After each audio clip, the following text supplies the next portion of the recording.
अब से थोड़ी देर पहले राहुल गांधी ने मध्य प्रदेश में जातीय जनगणना का वादा कर दिया है जो मंडल से जाकर जुड़ता है। तो टीवी9 भारतवर्ष पर देश की राजनीति में बदलावों पर बड़ी बहस जारी है, क्योंकि अब 2024 की लड़ाई महिला मतदाताओं पर शिफ्ट होती नजर आ रही है। एक तरफ महिला आरक्षण दांव चलकर बीजेपी महिलाओं को अधिकार देने की बात कर रही है, तो वहीं कांग्रेस ने पहले संसद में ओबीसी महिलाओं को लेकर सवाल उठाए और अब हर मंच से जाति जनगणना की बात की जा रही है और सरकार से सवाल किए जा रहे हैं। एमपी के शाहजहांपुर से राहुल गांधी ने फिर कहा, सरकार जाति जनगणना से आखिर डरती क्यों है? सरकार जाति जनगणना क्यों नहीं कराती? हमारी सरकार अगर आई तो 2024 में हम जातीय जनगणना कराएंगे। तो चलिए उन्हीं की पार्टी के प्रवक्ता रितु चौधरी के पास चलते हैं। रितु जी, तो जातीय जनगणना अब क्या कांग्रेस पार्टी का सबसे बड़ा मुद्दा हो गया 2024 का? और जिस मंडल से भारतीय राजनीति महिला आरक्षण तक आई, क्या एक बार फिर से कांग्रेस उसी मंडल पॉलिटिक्स की तरफ जा रही है? देखिए, ओबीसी की संख्या जो है, अनुमानित संख्या जो है, कम से कम हमारी जनसंख्या का आधा प्रतिशत जो है, आधा प्रतिशत मतलब 50% के आसपास जो है वो ओबीसीज है। और इससे इस बात से भी इनकार नहीं किया जा सकता है कि भाजपा अगर आज सत्ता में है तो केवल और केवल ओबीसी की वजह से है। वो ओबीसी है जिसने 2014 में इनको यूपी में जिताया, फिर 2019 में जिताया और नरेंद्र मोदी जी को सेंटर में जिताया और इनकी सरकार बना के लेके आए। लेकिन जब ओबीसी हकों की बात आती है तो ये सरकार जो है अपना पल्ला झाड़ने लगती है और ओबीसी पर बात नहीं करना चाहती है। हम लगातार बात कर रहे हैं कि आप ओबीसी का जिसकी आबादी है उतना उसका हक देना चाहिए। राहुल गांधी जी ने पार्लियामेंट में एक आंकड़ा बताया था कि भारतीय जो राजनीति में जो सेक्रेटरीज होते हैं वो करीबन 90 सेक्रेटरीज हैं, जिसमें केवल और केवल 3 ओबीसी समाज के हैं और वो भी जो सेक्रेटरी है उनके पास कोई पावर नहीं है। तो ओबीसी समाज जो एक इतना बड़ा जो है वर्ग का प्रतिनिधित्व करता है उसके पास पावर नहीं है।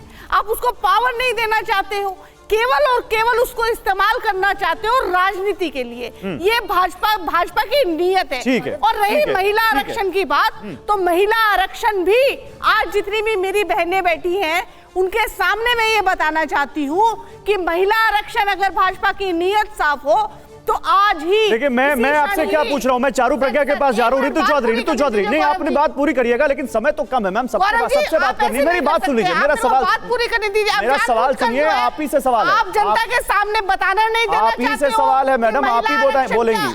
असली वस्तु ऐसे नहीं होता रितु जी, ऐसे नहीं होता है। मेरा सवाल सुनिए। जानबूझकर ऐसा कर रहे हो, मेरी बात काट रहे हो ताकि लोगों को पता ना चले, देश की जनता को पिछले 1.5-2 मिनट से आप ही बोल रही हैं। आज ही ये महिला आरक्षण लागू हो सकता है क्योंकि कास्ट सेंसस की जो शर्त भाजपा ने रखी है वो 2011 और 2012। अरे मैं इसी पे आपसे सवाल पूछ रहा हूं। मैं चारू प्रज्ञा के पास जाऊं उससे पहले आप ही के पास आ रहा हूं। रितु चौधरी, मैं आपसे इसीलिए सवाल पूछ रहा हूं। आप लोग राजीव गांधी के जमाने से मनमोहन सिंह के जमाने तक गिनाते हैं और इसी सवाल का जवाब दीजिएगा, इधर उधर मत जाइएगा। आपने उस बिल में ओबीसी का क्यों नहीं आरक्षण रखा, बताइए।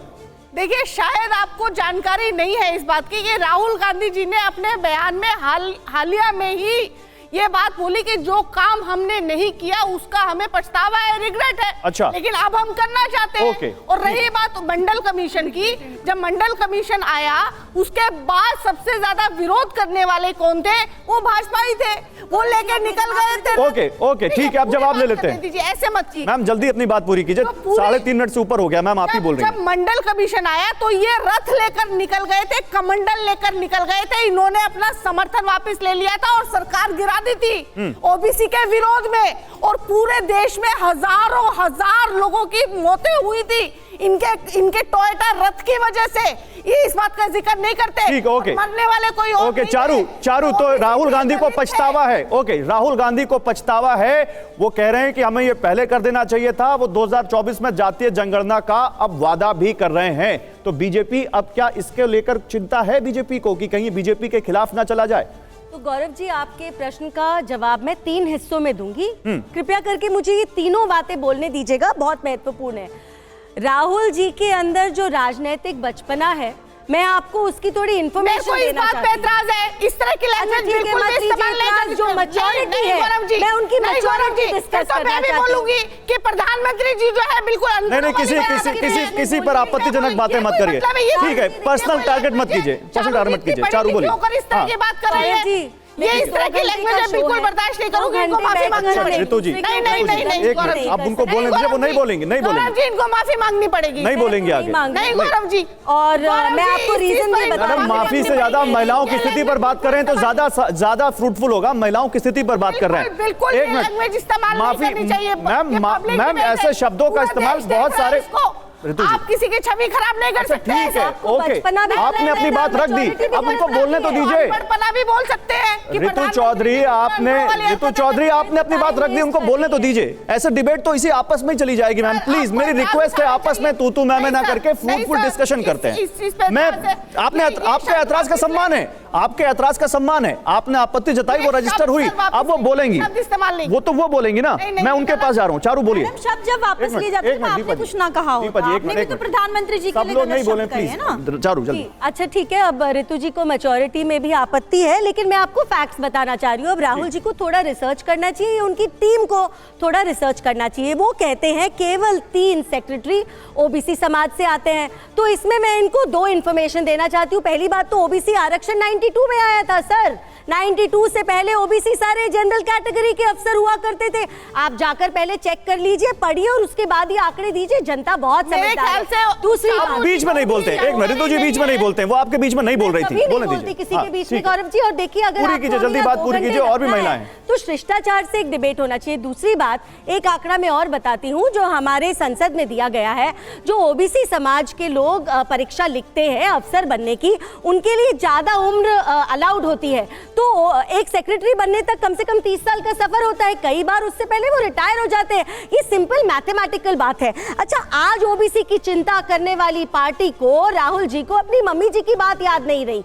उन्होंने कहा था अपने एक इंटरव्यू में 2010 में कि कौन रोक रहा है आपको ओबीसी को टिकट देने से, और बात उन्होंने ठीक करी। अगर आज मैं अपनी पार्टी की बात करती हूँ, पहली बात तो मेरी पार्टी में इंटरनल रिजर्वेशन फॉर विमेन है, 33% हमारी पार्टी के पद महिलाओं के पास है, और ये बहुत पहले से है, ये आज भी लागू है। दूसरी बात, बिना किसी आरक्षण के मेरी पार्टी के 37% सांसद और 29 मंत्री ओबीसी समाज से आते हैं, बल्कि 61% हमारा जो मंत्रिमंडल है वो ओबीसी, एसटी और एसटी समाज से। वही तो वो सवाल पूछ रहे, तब भी आप ओबीसी को उसका अधिकार क्यों नहीं दे रहे, वो पूछ रहे हैं आपसे। बिल्कुल, और ये ओबीसी की लड़ाई में एक मेरा बहुत हम्बल सा क्वेश्चन है आपको। आज जब महिलाओं की लड़ाई पूरी होने जा रही थी, तब ओबीसी याद आए क्या? हमारी इस जंग को पूरी हो जाने दीजिए। क्या कि ओबीसी पुरुषों को नहीं लड़नी है चुनाव?